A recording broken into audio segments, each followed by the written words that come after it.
Bonjour mes amis, que Dieu vous bénisse tous, que Dieu bénisse votre maison, que Dieu bénisse votre famille, que Dieu bénisse vos amis, voisins, que Dieu bénisse tous à travers chacun de vous. C'est ce qu'il veut. Il veut que tous soient bénis. Mais tous ceux qui sont dans ce monde ne le considèrent pas, bien au contraire. Ceux qui sont la majorité, malheureusement, méprisent le Seigneur Dieu. Mais à cause de sa patience, sa tolérance, miséricorde, amour, Dieu attend que chacun vienne moissonner les fruits de ses mauvaises actions et Dieu attend que là, au fond du puits,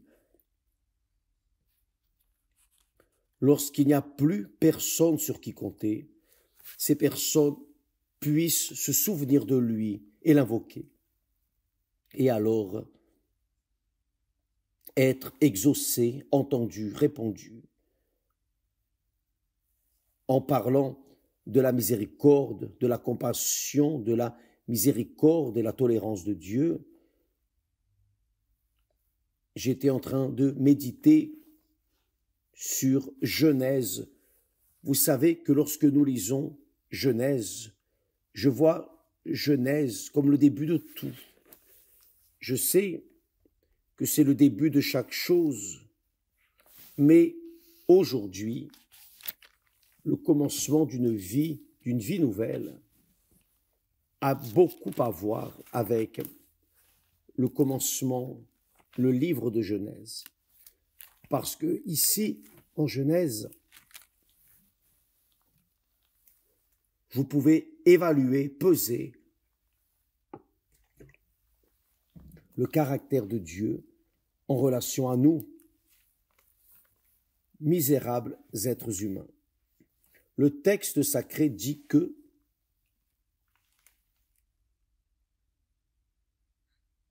quand Caïn a tué Abel, Dieu l'a maudit. Et il est sorti dans le monde maudit.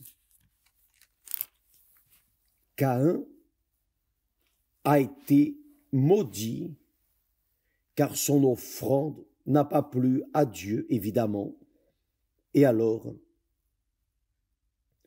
Caïn, jaloux de son frère Abel, l'a tué, car Dieu n'avait pas accepté son offrande. Dieu, alors, a donné le droit, il a donné à Adam et Ève le privilège d'avoir d'autres enfants.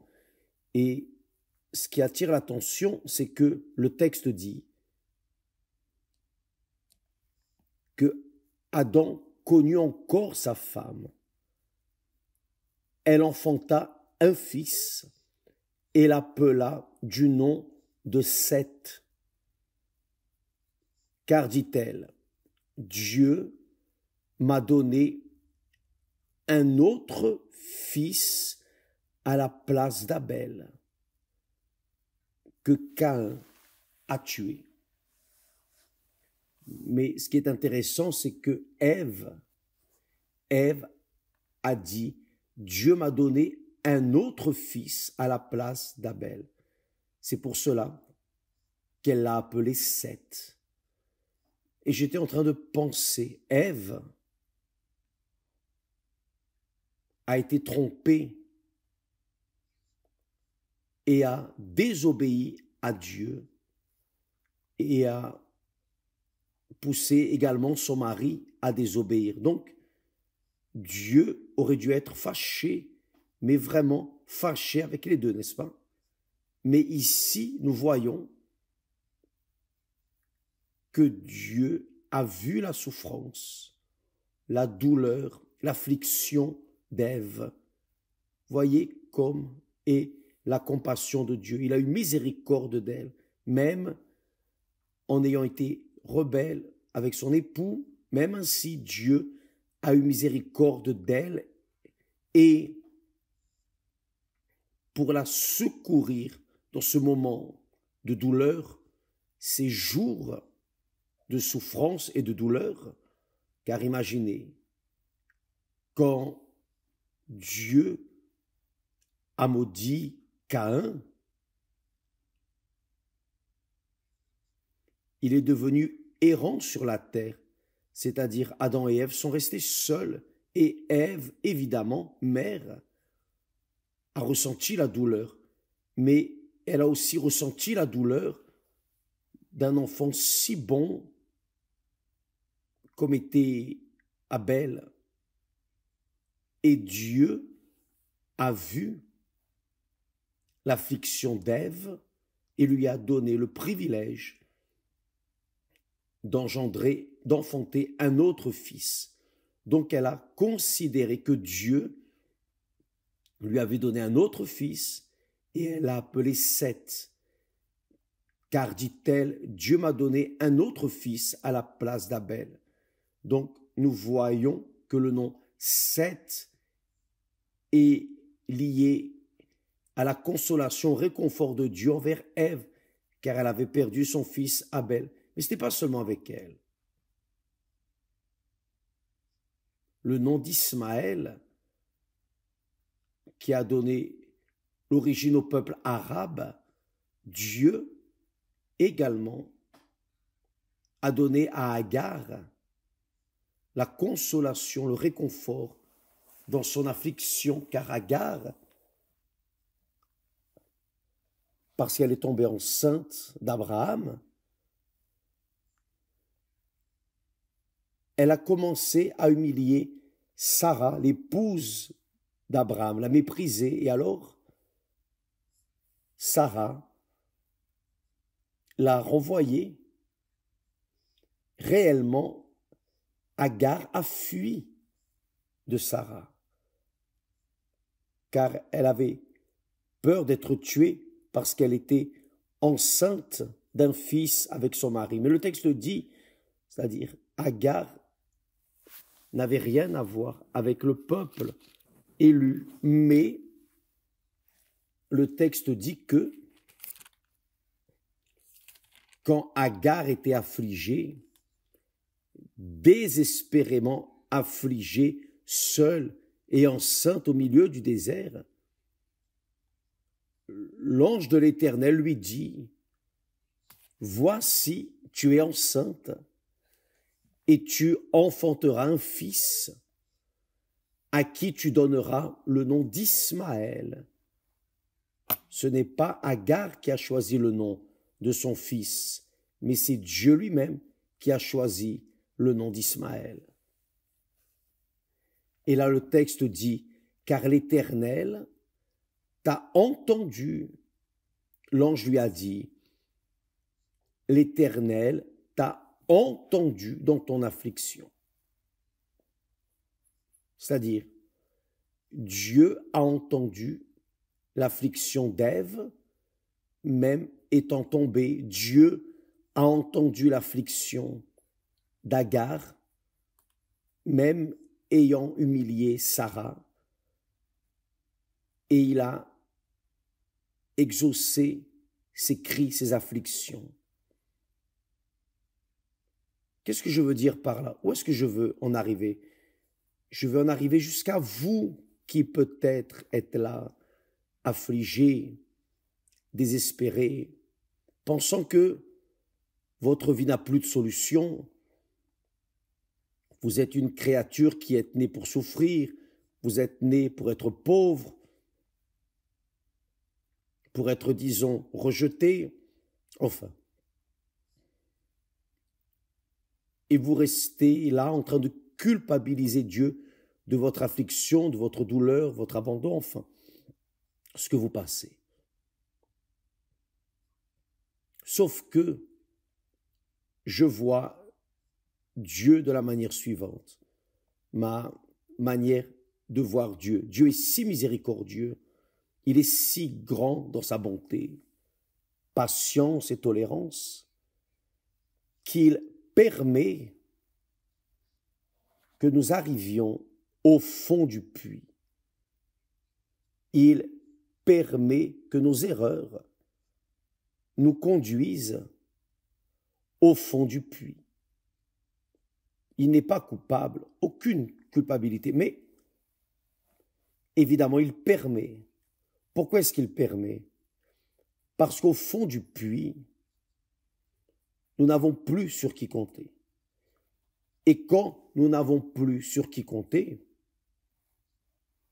il n'y a qu'une manière, c'est de l'invoquer.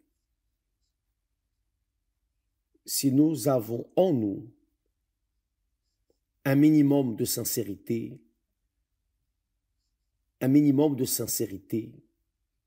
alors, si nous l'invoquons, il vient à l'instant à la rencontre de notre nécessité. Ça veut dire, ça ne dépend pas de l'Église, du pasteur, de l'évêque, du prêtre, du pape, ça ne dépend pas de saints, de sorcellerie, de magie, de chance, rien de tout cela. Cela dépend du suivant, la propre personne. Quand elle arrive au fond du puits, cela signifie que Dieu l'a choisi. Cela semble un paradoxe, n'est-ce pas? Comment est-ce que Dieu m'a choisi, m'a lancé au fond du puits? Non, vous vous êtes lancé au fond du puits à cause de vos mauvais choix. Et là, vous vous retrouvez dans cette situation. Très bien. Voyez que la compassion, la miséricorde, la bonté de Dieu est si infinie que c'est incompréhensible. C'est incompréhensible. Seul le Saint-Esprit peut nous révéler comme il est. Personne d'autre. Personne d'autre. L'apôtre Paul a été aussi un homme cruel, mauvais, pervers. Il tuait ou ordonnait de tuer les chrétiens. Il était un persécuteur implacable des chrétiens, des premiers chrétiens. Mais Dieu l'a aussi fait tomber du cheval. Dieu lui a donné la vision et l'a fait tomber du cheval, tomber de son arrogance, de son orgueil, car malgré le fait d'être mauvais, pervers, malgré le fait de ne rien mériter de Dieu, il était un homme sincère et il a appris dans sa religion judaïque, et il était sincère dans ce qu'il faisait, mais dans l'erreur. Dieu a vu sa sincérité. Il a vu son désespoir et a entendu sa clameur et l'a fait tomber du cheval. Peut-être que vous qui m'écoutez en ce moment, vous me regardez, vous devez être tombé du cheval. Le cheval, c'est l'orgueil. Pensez que vous pouvez compter sur votre sagesse, vos diplômes, votre argent, vos conditions matérielles. Vous pensez que vous ne dépendez de personne, donc vous êtes sur le cheval avec le nez relevé. En plus d'être sur le cheval, vous êtes là, marchant comme si vous étiez le roi tout-puissant. Mais l'apôtre Paul a également dit, dirigé évidemment par le Saint-Esprit, il savait ce qu'il disait, il savait très bien ce qu'il disait, car le Saint-Esprit lui a donné cette expérience et il a dit, Mais Dieu a choisi les choses folles du monde, folles du royaume de ce monde, pour confondre les sages. Dieu a choisi les choses faibles du monde pour confondre les fortes. Alléluia. Vous savez que j'aime beaucoup ce texte ici. Je m'identifie trop dans ce texte. Vraiment beaucoup. Mais vraiment beaucoup. Car Dieu seul, Dieu est merveilleux et grandiose. Parce que quand on est sur le cheval et le nez relevé, marchant, on compte sur nous-mêmes, notre force, notre vitalité, nos conditions économiques. Nous sommes dans la dépendance de notre force, la force de notre bras. Mais quand tout se termine, tout finit, car lorsqu'on arrive au fond du puits, c'est parce que la personne n'a plus où descendre, elle n'a plus personne sur qui compter, elle est seule, sans force, sans sagesse, sans rien, zéro. Très bien. Dieu permet que nous arrivions au fond du puits pour apprendre à baisser la tête et s'humilier devant lui. Donc, quand vous qui me regardez, quand vous êtes dans cette situation, ça c'est le chemin, mes amis. Ça ne sert à rien de vouloir vous tuer. Ça ne sert à rien. Ah, je vais me tuer, je vais en finir avec moi.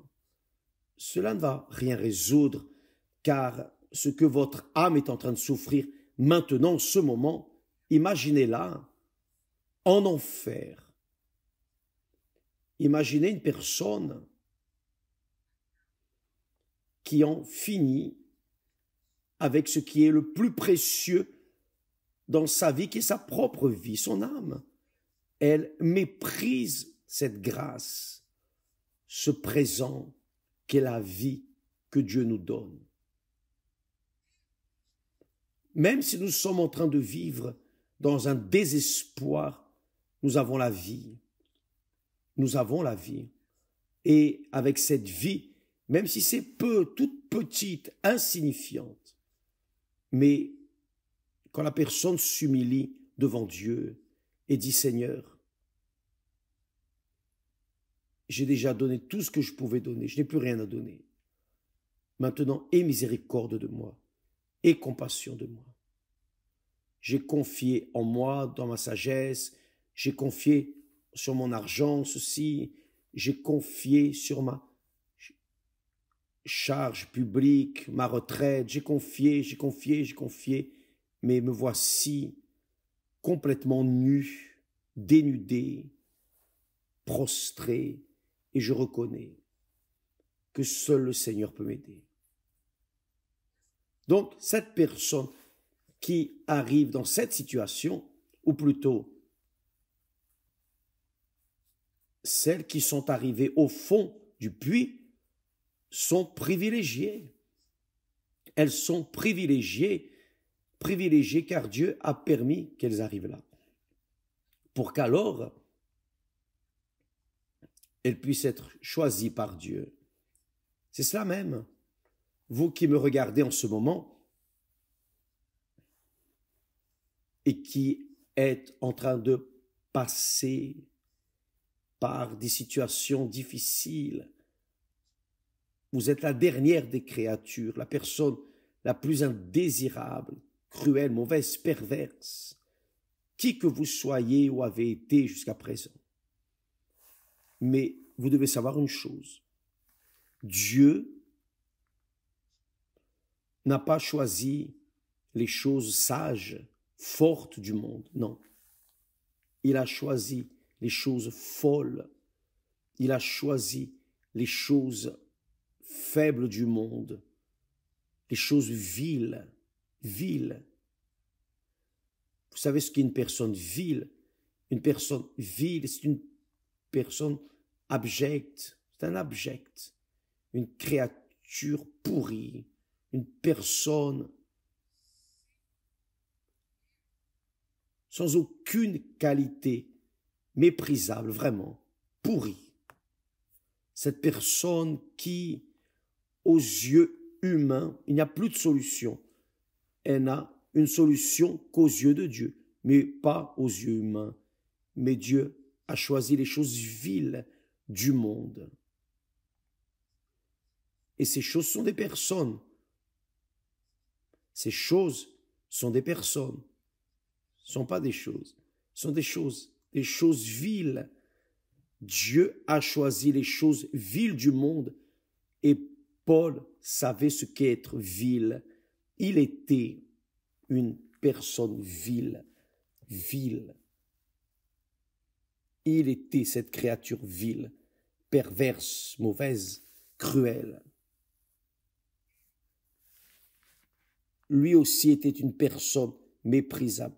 Dieu a choisi les choses viles du monde et celles qu'on méprise, celles qui ne sont point, pour réduire à néant celles qui sont,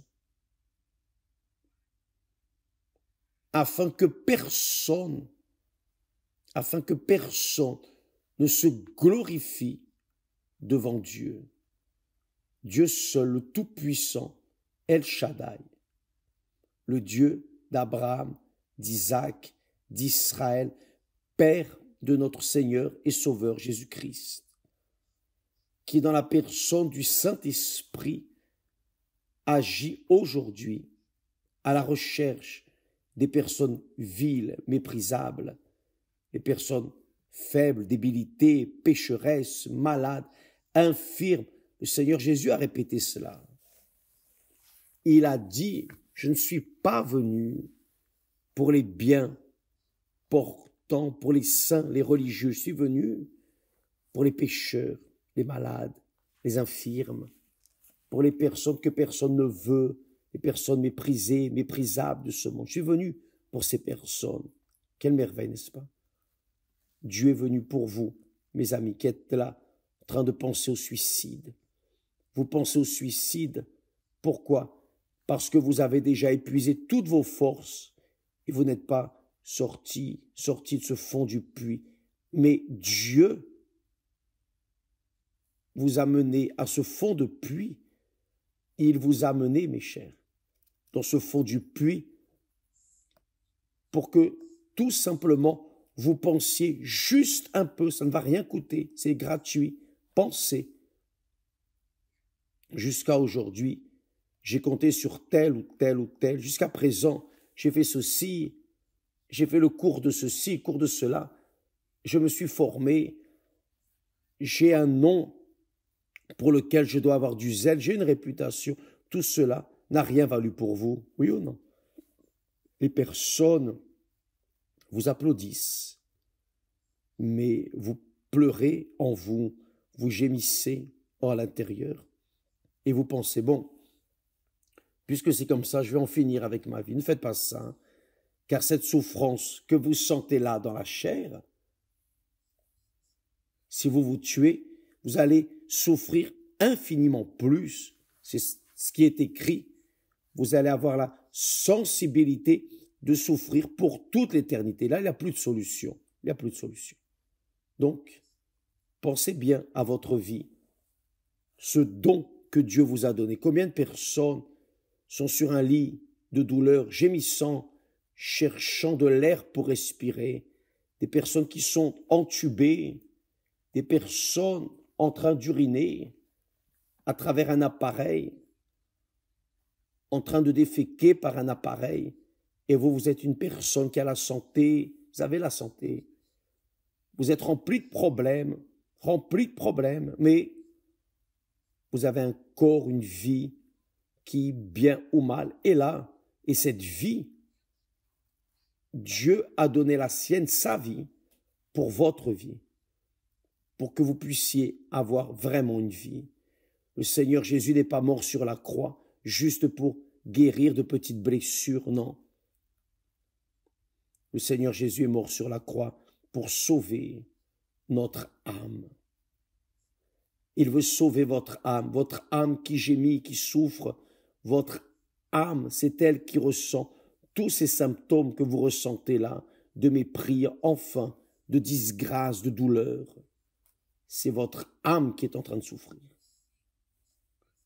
Et si vous passez vers l'éternité par votre propre volonté, si vous vous ôtez la vie à cause de ces problèmes, vous avez tourné le dos à Dieu.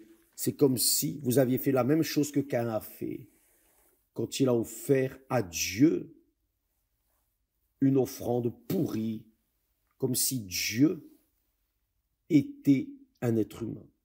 Non. Il a été maudit. Il est devenu errant sur la terre. Il a été maudit. Mais vous n'avez pas été maudit. Vous avez un problème.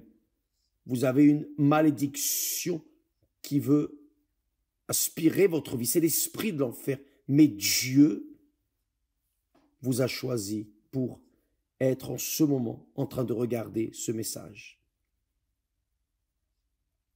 Il a choisi les choses viles, méprisables, rejetées, rejetables, qui ne valent rien, les défectueux. Il a choisi, il nous a choisis, il m'a choisi. Je suis là en train de parler avec vous, je parle avec beaucoup de propriété. Il m'a choisi, il m'a choisi, il vous a aussi choisi. Ce n'est pas seulement moi, vous aussi maintenant, vous devez tomber du cheval. Évêque, je suis déjà tombé du cheval et je suis là, répandu, tombé dans ce puits sans fin. C'est le moment le plus propice pour connaître le Dieu qui a eu miséricorde de vous et qui a permis que vous arriviez à ce puits pour reconnaître que seul le Seigneur est Dieu. Quand vous aurez cette expérience, là, maintenant, vous parlez comme vous savez parler, comme vous voulez parler. Vous pouvez parler, oh mon gars, attends, si tu existes vraiment, si c'est vrai, si la Bible c'est ta parole vraiment, alors je suis là. Donne-moi un souffle, il va écouter votre prière. Il ne s'importe pas avec de belles paroles, il veut entendre votre clameur, votre foi, qui certainement, lorsqu'elle est exprimée, quand elle est manifestée, montre votre humilité en disant oui Seigneur, je me rends, je m'incline, aie compassion de moi, aie miséricorde de moi. Et vous allez voir la grandeur de Dieu dans votre vie, là même où vous êtes, que ce soit au travail, à l'hôpital, dans une prison, où que vous soyez, souffrant, gémissant, hurlant de douleur, il vous a choisi, sachez cela. Mais vous aussi, vous devez concorder avec lui. Vous devez concorder avec lui. Est-ce que deux personnes peuvent marcher ensemble si elles ne concordent pas entre elles? Comment pouvez-vous vouloir que Dieu vienne réaliser l'irréalisable dans votre vie si vous ne concordez pas avec lui, si vous n'acceptez pas sa main, son aide, la main amie qui est la sienne? Avez-vous compris? C'est juste cela. Il ne veut que cela. Vous n'avez rien à payer. Vous n'avez rien à dépenser. Vous n'avez qu'à arriver et considérer un rien devant lui. Oh mon Père, je suis un rien. Si le Seigneur existe vraiment, alors je veux voir ton pouvoir dans ma vie, car je ne supporte plus. Faites cela, où que vous soyez. C'est vous qui devez parler. Je pourrais prier là pour vous, demander à Dieu, mais ces paroles bibliques montre la grandeur de la miséricorde de Dieu. Dieu a entendu la clameur, le gémissement de Ève et lui a donné un autre fils. Dieu a entendu l'affliction d'Agar qui avait humilié, elle avait humilié l'épouse du serviteur de Dieu, ami de Dieu. Dieu a entendu son cri et envoyé un ange jusqu'à elle. Et Dieu envoie un ange jusque vous maintenant, disant, je suis avec toi. Mais tu dois être avec moi pour qu'on puisse marcher ensemble. Tu dois être avec moi pour que je puisse t'aider. Vous comprenez? Faites cela là où vous êtes. Quelle que soit votre douleur, votre problème, ne restez pas là comme un mendiant, pleurant et racontant aux autres votre misère. Ça ne va rien résoudre. Ça ne sert à rien de parler au monde entier. Personne ne va vous aider. Vous seul pouvez vous aider. Évidemment, quand vous utilisez votre tête juste un peu et appliquez la recette de Dieu, il vous a choisi. Pourquoi? Pour que vous veniez témoigner qu'il est vivant. Car une fois que vous avez cette expérience avec lui, vous aurez des paroles, vous aurez un témoignage que le Seigneur Jésus est vivant, vraiment. Il est ressuscité. Il est ressuscité, car il a ressuscité votre vie et son nom sera glorifié à travers votre vie. Dieu vous a choisi pour ça, mes amis, mais vous devez vous soumettre. Ça ne coûte rien. Vous n'avez pas à mériter. Vous n'avez pas à mériter. Ah, je dois. Non. Mais vous devez être sincère. Vous devez manifester cette foi là même où vous êtes. D'accord? Que Dieu vous bénisse. Que le Saint-Esprit vienne vous guider. Ce que j'ai dit en trop, qu'il enlève. Qu'il fasse une édition pour que vous veniez à comprendre. Et ce que j'ai dit en moins, qu'il complète, pour que vous compreniez complètement, parfaitement, sa volonté pour votre vie. Le Seigneur Jésus a dit, je ne suis pas venu pour les bien portants, je ne suis pas venu pour les purs, les saints, les religieux, les bons, je suis venu pour les affligés. Grâce à Dieu. Que Dieu vous bénisse tous et à demain au nom du Seigneur Jésus. J'aimerais profiter également, vous inviter, vous avez un problème sentimental, vous êtes en train de pleurer à cause d'une personne que vous aimez tant, qui vous a méprisé. Je comprends cette douleur, je la comprends. Je suis déjà passé par là. Aujourd'hui, il y a la thérapie de l'amour. Ça ne coûte rien, allez-y.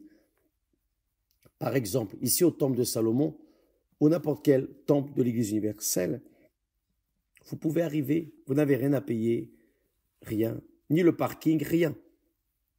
Mais vous devez y aller pour écouter la parole qui va éliminer cette maudite douleur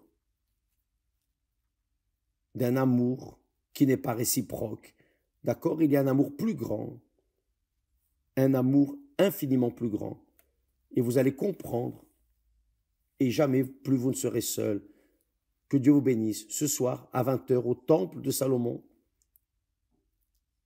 avenue Celsa Garcia. Vous pouvez venir. Et soyez bénis.